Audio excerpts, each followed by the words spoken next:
Ma'am ये क्या है फंडामेंटल ऑफ पार्टनरशिप? आपने क्लास 11th में पढ़ा होगा सोल प्रोप्राइटर और सोल प्रोप्राइटरशिप।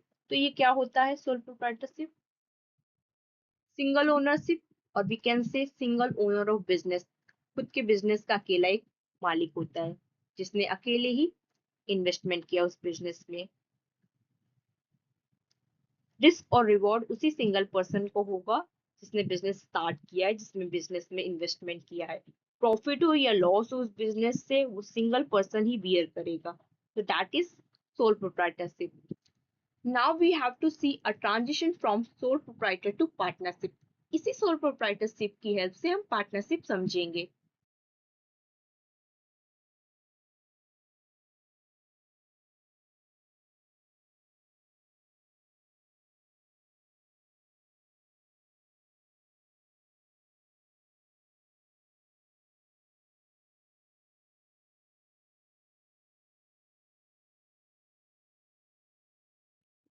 तो अब हम समझेंगे पार्टनरशिप क्या होता है। जब कोई एक इंडिविजुअल अपने बिजनेस को ग्रो करना चाहता है तो वो अकेले कहाँ तक अपने बिजनेस को ग्रो कर सकेगा, क्योंकि अपने बिजनेस के लिए ज्यादा से ज्यादा इन्वेस्टमेंट उसे चाहिए ग्रो करने के लिए, क्योंकि वो एक सिंगल पर्सन अकेले रिस्क नहीं उठा सकता है।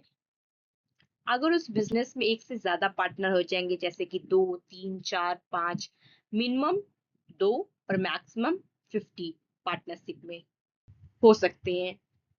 तो जब इतने लोग हो जाएंगे तो ऑफ कोर्स पैसा भी ज्यादा हो जाएगा, रिस्क भी डिवाइड हो जाएगा, डिफरेंट पार्टनर्स का मैनेजर स्किल्स टैलेंट एबिलिटी भी मिल जाएगी।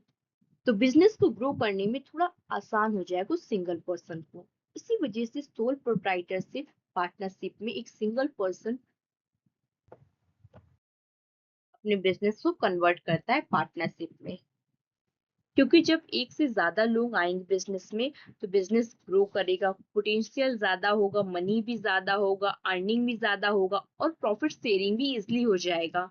तो ये सारे बेनिफिट होते हैं जब सोल प्रोप्राइटरशिप बिजनेस कन्वर्ट होता है पार्टनरशिप बिजनेस में। तो ये सब बेनिफिट होते हैं जब एक सोल प्रोप्राइटरशिप कन्वर्ट करता है अपने बिजनेस को पार्टनरशिप में। ओके, तो अब हम पार्टनरशिप में आ गए। आपको ये तो पता ही है कि मिनिमम 2 और मैक्सिमम 50 पार्टनर हो सकते हैं पार्टनरशिप में। अब ये आपस में कोई ना कोई एग्रीमेंट बनाएंगे जिसमें सभी सभी टर्म एंड कंडीशन लिखे होंगे पार्टनरशिप के बारे में। तो ये सब बेनिफिट होते हैं जब सोल प्रोप्राइटरशिप कन्वर्ट होता है